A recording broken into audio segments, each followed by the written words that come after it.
Hi, everybody. It is time for another in-ring wrestling podcast, and we welcome you. This is actually episode 5 this week, and we're very proud to be here. I'm your host, Kevin Kelly, along with the great Casey Thompson. Casey and I go way back in the profession of professional wrestling. We both got our starts down in the state of Florida, and the road has taken us all over the place. So we're recapping not only our stories, but we're also taking you behind the scenes to things that you had no access to. Casey, it seems like the business has changed quite a bit. We sound like two grizzled old timers, but back in our day, there wasn't social media. Can you imagine what it would have been like? How Oh, much trouble there would have been if there would have been social media around when we were just getting started. yeah, that's a scary thought actually. The social media has changed the look at social media has changed the presence in everything in the world from law enforcement, to entertainment, sports entertainment, regular athletes themselves. So I mean, some, you know, strive well and some crash and burn. So Yeah. I Yeah, I just glad there wasn't social media around in our days. See, and now Definitely would have gotten I some was a trouble. good boy. I was a good boy and always went to bed early. Sure. But anyway, Mm. Casey was out there on the front lines and was in the ring with so many greats in WWF as an enhancement guy and extra. And then, of course, a lot of matches in WCW, especially when they were headquartered down in Florida or running center stage in Atlanta. We've been recapping some of those stories. But Casey, this week I really wanted to focus because it seems like a lot of the messages that we get from fans, and thank you to everybody who has liked, shared, Yeah. subscribed to this in-ring wrestling podcast. They've sent us notes on Facebook or throughout social media on TikTok, Instagram, and also Facebook and Twitter. Well, it's X now, so thanks for the posts. They want to know about your experiences with particular wrestlers. So, like when you're in Gotcha. there doing the job, doing the favor, putting the guy over, is so and so stiff with you? How was he to work with, et cetera, et cetera. We could run down the list of guys that you worked with one by one, but I wanted to pick out a couple of highlight names that seem to top Hmm. the charts when it comes to requests. The number one most asked about wrestler thus far has been Vader. What was Yeah. Vader like for you to wrestle? I know you wrestled him a bunch. The floor is yours. Yeah. Big Van Vader. Well, there's only I think you're the exception. The only person I ever heard of says anything nice about him. So I mean, that sums it up right there. I mean, being stiff is one thing because I wrestled very snug, tight, stiff, however you want to phrase it. Um, but he was the exception. He was like a crowbar. I know that's like an old phrase. I don't even know if they use that anymore. You know, he was just very um he wasn't safe or protective. I mean, usually you can be stiff. I wrestled Dan Spivey. He was stiff, but he was protective. Give those big quad kicks to the back, and you're hearing a big snap and stuff like that. But he's safe with you and everything. But Vader, he just didn't care about you. He just was all about himself to make himself look good, get over. And he was just go out there and just like he didn't care if he was going to give you a concussion during the match, if he was going to power bomb you and you fall on your head or break your neck or stuff like that. He just didn't care, So, yeah, he pretty much what you hear on all of the YouTube and different places like that about how he was. All the stories are true.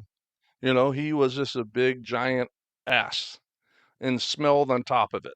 Yes, he did Yeah, smell. yeah. And I only had good experiences with him because I largely avoided him. I didn't need anything from him. I didn't have to work with him a whole lot. So therefore, my experiences were fine. And therefore, I could say, well, he was a nice guy to me. Right. But I've heard similar stories from many, many. Now, has anybody, I know the famous story, of course, is that Paul Orndorff, who was a legend in the ring, but by this time now was getting older, retired, largely retired from the ring, still was over like a MFer, thanks to, his little shimmy, shake, elbow drops and the way Mr. Wonderful acted. But he's a Hmm. producer also in WCW. And he's the one that I heard that stood up to him. And we've talked about that here on the show. Did you ever stand up to Vader? Did anybody Yeah, ever stand up to this big bully? yeah. Actually, 2 weeks before, we were on another podcast this week, and I briefly touched on it. So we were doing it was MGM, and the rumor mill was going around. The word was going around that Hogan was going to wrestle an enhancement guy, or Hogan was going to have an enhancement match, and everyone was like, it's a big deal to be able to wrestle Hulk Hogan. So everyone's like, oh, I hope it's me, stuff like that. So me, I always like to think things out, dig deeper into it. And I'm like, okay, let's see. Hogan doesn't really, he'll be like polite and say hello, stuff like that, but he doesn't really know any of us enhancement guys, right? So, we see him here and there walking down the hallways, but he's always in an office or his own locker room and stuff like that. So, what's the next best thing? Let me talk to he has his own personal referee, Pee Wee Anderson, rest in peace. Yes. Was a great guy, but he refereed all of Hogan's matches. So I'm like, let me talk to Pee Wee. I'm cool with him. I've known him for years. So I'm like, hey, Pee Wee, is the rumor true? He's like, yeah. I said, cool. I said, so what's it take to get a Hogan match? He's like, I don't know. I said, I would give my payday for that.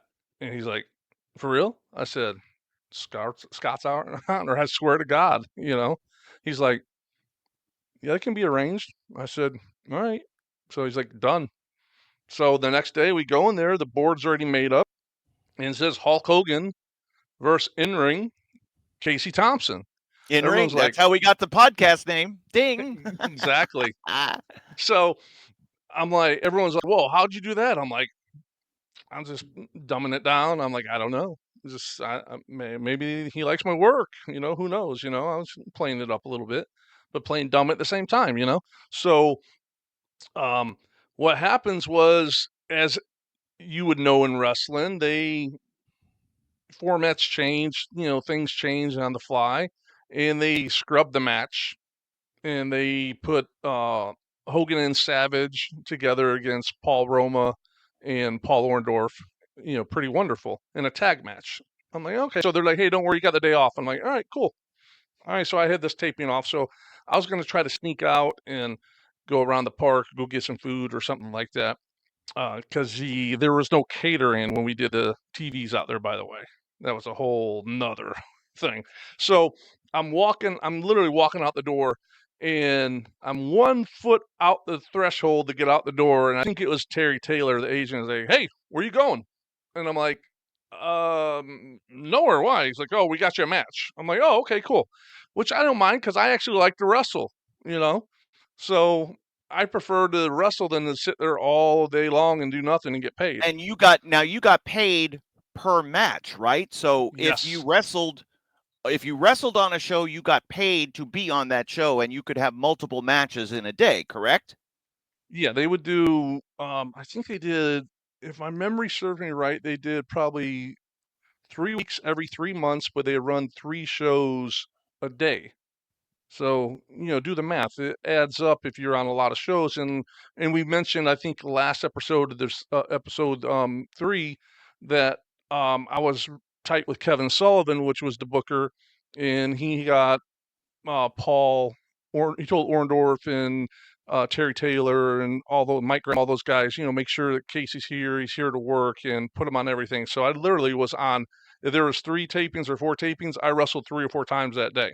Gotcha. So anyhow, back to the story. I know I veer off once in a while, You were but about to. Well, sometimes this is I took you. good I stuff. took you outside. I took you on a left turn because I wanted the audience to remember. So you're just about to walk out. Now you were going to wrestle Hulk Hogan. Plans change. That's the way it goes. Casey's picking himself up. He's going to go get himself a park hot dog or something. Maybe ride a couple of rides. Come back after having a good little time, and see what's up for the rest of the day. You're about to head out the door. Terry Taylor puts the brakes on you, and you're going to wrestle. But you're not going to wrestle Hulk Hogan. So who are you going to wrestle? We found you a match. I'm like, all right, cool. Who? Vader. I'm like, oh. Okay. It's money. I've wrestled Vader a million times. I've done everything. How much worse could it get, really, right? I've wrestled them that many times. I've traveled, driven across the country, and it's a handicap match against Vader in St. Louis or Topeka, Kansas. So it's no big deal. It is what it is. I'm a professional. I'll go out there and do my thing. I know it's going to be 3 minutes. And like we've spoken many times, a little behind the scene thing. 3 minutes means music and entrance, M&E, to exit. So that means, if it takes him 30 seconds or 45 seconds or a minute to get in the ring, they're deducting that off of our allotted time for our match. So it's And not you're really a doing the lot. math. You're counting backwards. Okay, that's 30 Oh, yeah, seconds. Good. Okay, that's 30 more seconds. Good. exactly. All right. So I wrestle Vader, and it's typical him just beating you up, but this time he had me in the corner, and he had me pinned in the corner, and those big old haymakers he throws, Yeah, right? he's just swinging. Right. Yeah, and he's just clubbing me and left up the side, up the head. It's just like, and they're like live rounds. He's tagging me, and every punch. It's like a cartoon. Pow! You see Hmm. stars, lightning bolts, all this stuff. Um, which I swear to God those exist. And so my head feels like I have a balloon around it, right? My head feels about this big. So you know, I was, needless to say, I was pissed off because usually you're always pissed off after Wrestle Vader anyhow because he just takes liberties with you. Like I said before, he doesn't care about you. He doesn't protect you. All the things you would do in this brotherhood of professional wrestling, just because you're an enhancement guy doesn't mean that you're not a wrestler. So um, we get into the back, and there wasn't many guys back there. It was like in a small, like a staging area, like a gorilla position, a little past the gorilla position, and it was the ring announcer at the time was David Penzer. He was there, and another enhancement guy, which probably very well, Nasty Ned Brady. Love him. And so, yeah, and so Vader was like, I stood there and I was waiting for him. He's like, "Hey, you okay? Everything good?" I'm like, I just started. What is your problem, bro? I said, why are you, why don't you learn how to wrestle, man? Learn how to throw a punch. And everyone's like, whoa. No one talked to Vader. Everyone feared Vader like he was the toughest, like he was Haku 10 times over, Right. like that big of a badass. So I was, sometimes you get to your breaking point where you just don't care anymore. And that's where I was at. I don't care. I don't care if I never came back. I don't care if he killed me. It didn't matter. I was going to save my peace. So I said, you know what? You're a piece of shit. You need to learn how to work. I said, all you're doing is hurting everyone. You take liberties. You don't care. And he's like, well, I put you over with flair. And I'm like, I don't care who you put me over with. I said, I'm here for a reason. I don't need you to put me over. They bring me up all the time because they know what I can do and I do a good job. And he's like, I'm like, you know what? Why don't you just learn how to work and throw a punch? Well, why didn't you go down, in the corner? Oh, I'm going to go down to my butt where now you're going to just knee me in my face and probably break my nose. I said, no, thank you. I said, you're just a piece of shit. You need to learn how to work. And to my he just put his head down and just walked away. That And that's what happened. everyone was like, wow, did that just Yep. happen? And there was only a couple people around. I've had two other experiences like that. I don't know if we want to talk about them now. I center stage. I was wrestling, and don't get me wrong, I'm not a disgruntled person. My Nope. career was what it was, Mm-hmm. and I am totally content with it. I'm totally happy with it. I've been in the ring with some of the greats. I have lifelong friends. So when I tell these stories, I'm just not being a disgruntled old timer or this or that. You know what? I knew what my job was and I did a very good job at it. Right. Okay. So I'm wrestling. This is when I was younger. I was just been doing jobs for WCW probably for like a year. I was at center stage and I wrestled in a tag match against Sting and Lex Luger. I'm like, all right, well, that's cool.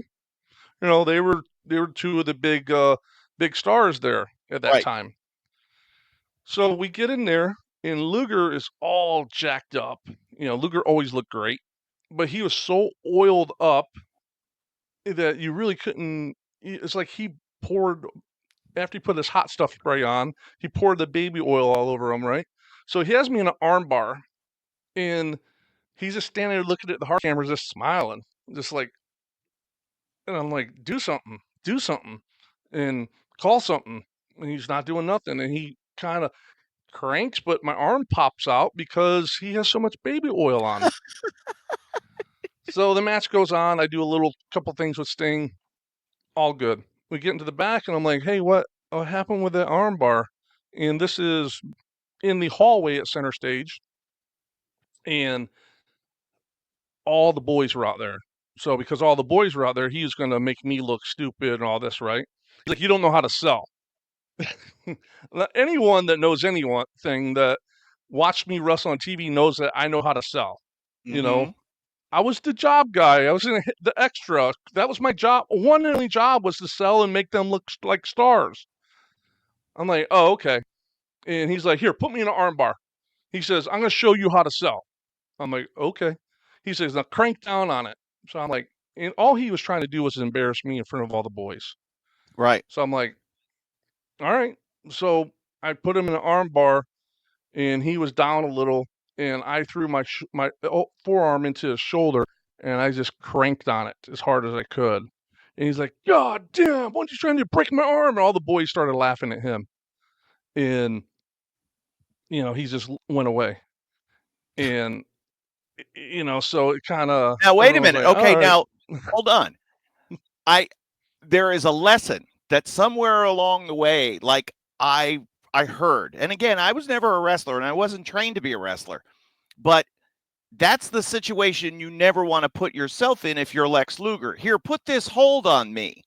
Because you, Casey Thompson, most everybody else, especially during then, had been trained to wrestle, had come from some sort of amateur background, not necessarily like a mixed martial arts, because that wasn't a thing back then, but you knew how to Right. take care of yourself, you knew how to protect yourself, and you knew how to make the hold look like it hurt and also make it hurt.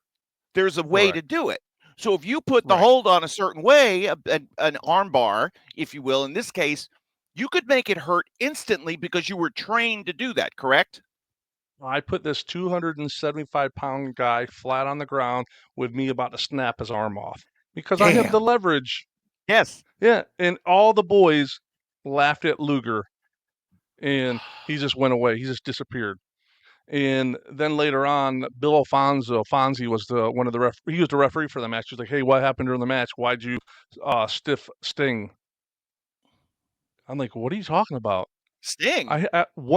My offense was one boot in the corner with Sting. That was it, right? And then he reversed it out and did a splash or something on the Stinger splash. I'm Right. like, you know what? Get out of here. I just walked away. My last thing that ever happened was when we talked about when I was with my first match in WWE when I wasn't even booked in Biloxi, Mississippi. Who Mm-hmm. Tony Gurrios, who can do the um, Road Warriors Legion of Doom's finish? I'm like, oh, I can do it. All right, you're booked then again. I'm not. You're going to wrestle him. I'm not even booked. Well, you are now.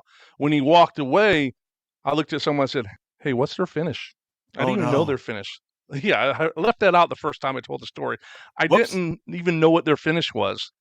And they're like, oh, it's this. I'm like, oh, okay. I was confident in my skills. Plus, I wanted to get my chance. So we were talking to beforehand. They were telling me everything. And I think I was with Joe Animal.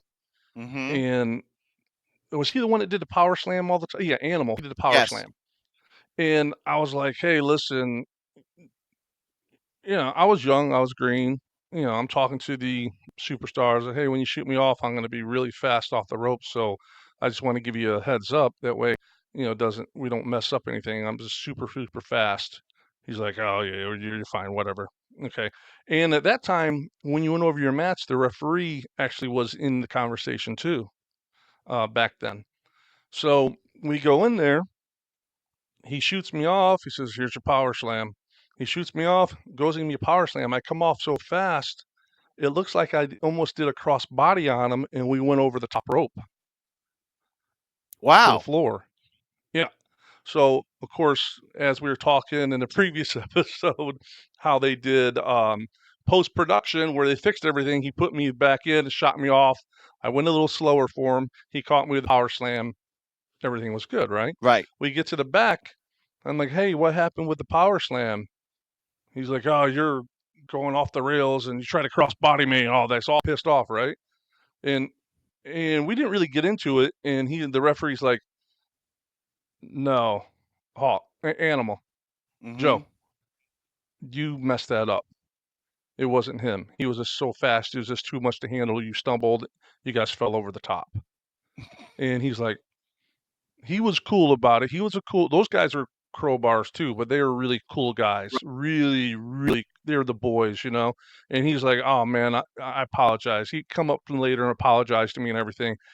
Fast forward many, many years, I was really, really good friends with both of them. I was with them both before, literally a couple weeks before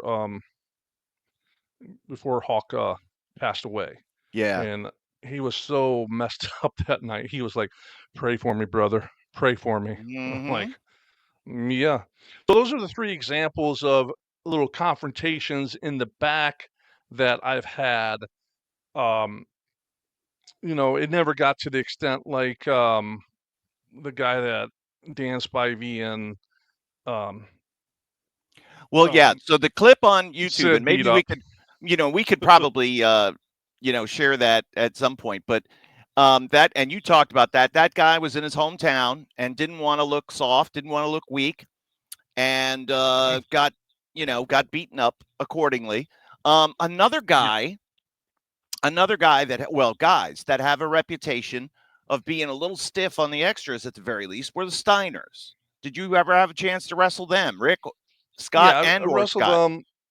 The only time they were stiff or they snug with you, Rick was the stiff one. He didn't have much aim on that clothesline. It's going to hit you in the neck, the face, the nose, wherever, and he's going to lay it in. So you would actually, if you were smart, you jump up into the clothesline where he would hit you in your Right. chest. That way he wouldn't be ripping off, knocking you out or anything. Mm-hmm. Scotty, Robbie, if you messed up the Frankensteiner, he would kill you. Yeah. So he would literally be like hand picking people who could take the Frankensteiner for TV matches because he was really particular about that move, that it was done right. And all it is you just hook in front row. It's just timing. Right. So I mean they were cool. Um, I mean for what they weren't like overly like chummy. They were cool. If you engaged, they would engage with you in conversation. They're not coming up to you like Rick would be more than Scotty. Scotty's kind of was off to himself. They always had their dog Mm-hmm. Arnold, their pit bull. I remember once in the locker room, we were at MGM or Universal. We were like in a big room with all the guys. So like you're laying on the floor, it was nothing you would think of these days where all the nice locker rooms and all this. You just had a steel chair and make a circle around and they just go from there. So my bag was on the floor. I was laying there and uh, it was just something. I bumped Rick's bag and he was like, "Hey man, I got a 357 in there, his gun." So he pulls his Mm-hmm. gun out. I'm like, "Okay, really?" I said, "I got my hot stuff spray right here." And he's like, "Oh, I don't want any of that." And it was just a Ah, just a joke, him just playing around. But they were cool, you know. But if a couple things, like I said, if you messed up the Frankensteiner, they were going to kill you. And these guys were Division 1 wrestlers, okay? right. They were real shooters. They know how to, stretch your ass if they Mm-hmm. really wanted to. And I know that for a fact. My son wrestled Division 1 in college, in heavyweight, 275 pounds. So he, you know, they know that he is a real shooter. I even Did had you ever did you ever roll around with your son a little bit? Did he stretch you? he no, no, he um, Because he you know, didn't just fall off the turnip truck and show up at a D1 school. He went to ever since he was a little kid, he was competing yeah, and went up yeah, he all through started at the 5 years national old. ranks. Yeah, started at 5 years Yeah, old, went up all through the national ranks, and yeah. probably would have been an Olympian. So I would imagine he could have put something on you that Ajax wouldn't take off, right? Well, he would always say, "Dad, what about you? You, me. Um, I'm 18. You're 18. Who would win?" And I'm like, remember, your wrestling's fake. Yeah, he'd always say that. I'm like, I don't Oh, use the word fake, bud. Predetermined, scripted, fake. I never use yeah, that word. So he would always mess with me. Come on, Dad. And he'd put his hands on. I'm like, don't touch me, bro. you know. Yeah, he's a tough kid. Um, wrestling is definitely the amateur wrestling is definitely the hardest sport there is. There's no tougher sport than that. And they asked, hey, one of the coaches at NXT, Norman Smiley, hey, how's your son doing? Does he want to come up here? I can get him. I'm like, nah, bro. I said, he's good where he's at. I don't want yeah, him to feel like I do. Meanwhile, he's already had neck issues, had his knees already surgery on both his knees, all kinds of stuff already. Tore his labrum in his shoulder. Just from wrestling. So I'm yeah, like, nah, he's literally, uh, he's graduating from the police academy and just in February. So we're very excited about that. Very proud of him. He's a yes, hard working, but that that that wrestling makes you a different. Your work ethic is just different, and that's where how the Steiners were. They were Division I wrestlers. Wrestled for Michigan. So they're hmm, legit shooters, but they were cool. You just got to get to know them a little bit and stuff like that. But they would pull every rib. They would mess with everyone, and it wasn't malicious or bullying. It's just the way things today would be bullying, but in those right. days it was you know just pulling a rib is all it was. You go back even further back when Blackjack Mulligan would tell me stories about when Harley Race would come to the Florida territory. You know, they would be riding in someone's car like a little. He told me one story there. Barry's rat had a little Chevette. You remember those? Oh And God, him and yeah. Blackjack were riding in it, and he's like, Dad, there's a car that's coming up on us. He's like, we'll go faster. I can't go any faster. My foot's took my pedals to the ground. He's like, they looked at the headlights. They're like, oh, it's Harley. Harley would always get a Cadillac, the big old Cadillacs. Right. Harley rear-ended them. Came up into. He's like, put on the brakes. My brakes are on. Harley is pushing them so hard. I mean, Harley would shoot at your car with his 357. I mean, all the stuffs. And I was talking to Harley once, and he's like, don't listen to what Jack says about all the ribs. They were worse. They You were know. worse. See, Yeah. now I work, So. of course, and I worked with Owen. You worked with Owen, and Notorious Ribber. He got Harley once, actually, because Harley was very proud of his chili, and promoing it. And the boys were all going out to his house when they were going to be doing a house show on like a Sunday in Kansas City, Mhm. and this chili, you got to try, it. So everybody's like trying the chili, and it's like, oh my God, it's so hot, it's so spicy. What did you do? And he's like, what do you mean? And he takes a spoon and, God damn, Owen. Owen had dumped like a whole thing of hot sauce or spice or something in it and ruined it. And Wow. that's pretty good when you could rib the rib master, like, the way Harley was. I did one But time. you ribbed I got a Harley? rib Harley one time is when he was managing um he managed Vader, and then they had Hercules Hernandez as the invader under the hood. I wrestled the Herc's first match. He was so nervous and everything. And I'm like, don't worry. I said, we'll get through it and all that, because he was getting another shot, a chance and Right. everything. So I've always, of course, anyone who want to work at Harley, I'm like, hey, Harley, is there any way we can work something in? He's like, sure, kid. So he threw me out. He threw me some boots and did some stuff on me. But it was cool to be able to, do something with Harley. So at the hotel, it might not have been this night. When Harley was really, really drunk, and he was like, um, kind of passed out, but leaning against the elevator door. Mm-hmm. And me and the other guy was going to go up the stairs, right? To go to our room. And I looked and I'm like, I'm looking around. No one's around. For the elevator, all of a sudden you hear, boom. Because the Harley door did a face opened plant. and he took the. Oh my God, that's amazing. Yeah. Well, let's But leave you know that. what? You I was have going to to say do it, we could leave. right? Yeah, you got to do it. Let's leave it there. And I got a feeling because, episode 5 will mark as part 1 of, uh, you know, Casey Thompson stiffs the Steiners, beats up Vader, kicks Harley Race, and, but no, we'll kind of leave it there and we'll put a pin in it and we'll revisit this from time to time.